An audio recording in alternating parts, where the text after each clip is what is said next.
Moderator, co-chairs, ladies and gentlemen, good afternoon, and I bring you very warm Pacific greetings.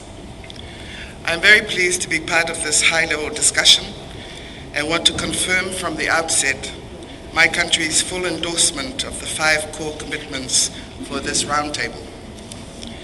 I am confident that our combined effort will mobilize the necessary political will and provide concrete commitments to meet the critical needs of women and girls in crisis settings. Reports state that disasters kill more women than men and affect women's livelihoods the hardest. They are a vulnerable group, but in order to address the issue and catalyze action, we must see women and girls as powerful agents of change in humanitarian action in their own right. They are not the problem. They should and must be an integral part of the solutions. Samoa therefore recognizes that gender equality and women's empowerment and the full realization of human rights for women and girls have a transformative and multiplier effect on sustainable development. We have in the last 3 decades continued to build on the solid foundation of our Samoan culture and traditions to promote the achievement of gender equality. I am happy to share with you that at the second Universal Periodic Review of our human rights situation at the beginning of May, we were able to demonstrate important strides we have made in the promotion of the empowerment of women. For example, there was much improved political participation of women manifested in our 2016 general elections, which saw a 200% increase in the number of women candidates compared to the last election. 10% of our current legislative assembly are women parliamentarians, the highest so far for us. I just want to note here, Mr. Moderator and ladies and gentlemen, that our region in the Pacific, unfortunately, has the lowest rates of participation by women in politics.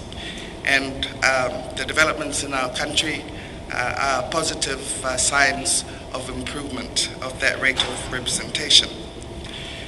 The review and passage of relevant legislation and setup of court structures to address violence against women and children and ensure the safety of protection of families.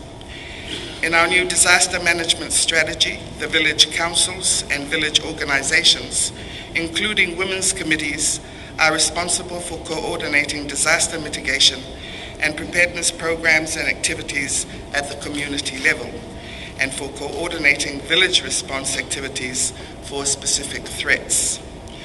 Women now occupy 42% of the chief executive officers' positions in Samoa's public service, the highest number of women at this level ever. While we celebrate these historical achievements, we recognize that they are stepping stones towards Samoa's goal of 50-50 by 2030, which our country is fully committed to. As a result of our Universal Periodic Review, Samoa is now committed to the ratification of the remaining human rights conventions that it is not yet party to before our next review. We commit to support and empower all women and girls in all spheres of life to become equal partners with men to ensure the well-being of our families, communities, and country. We are close to finalizing our Samoa National Policy for Gender Equality for the period of 2016 to 2020, which seeks to transform inequitable gender relations in order to improve women's status, to influence state policy on all areas, and to identify strategies to facilitate new and equitable relations between women and men. The priority will be to ensure peaceful families and communities, healthy Samoan women and girls, equal opportunities for women to participate in the sustainable economic development, advancing gender equality in leadership and political governance, and enhanced institutional mechanisms for the promotion of gender equality.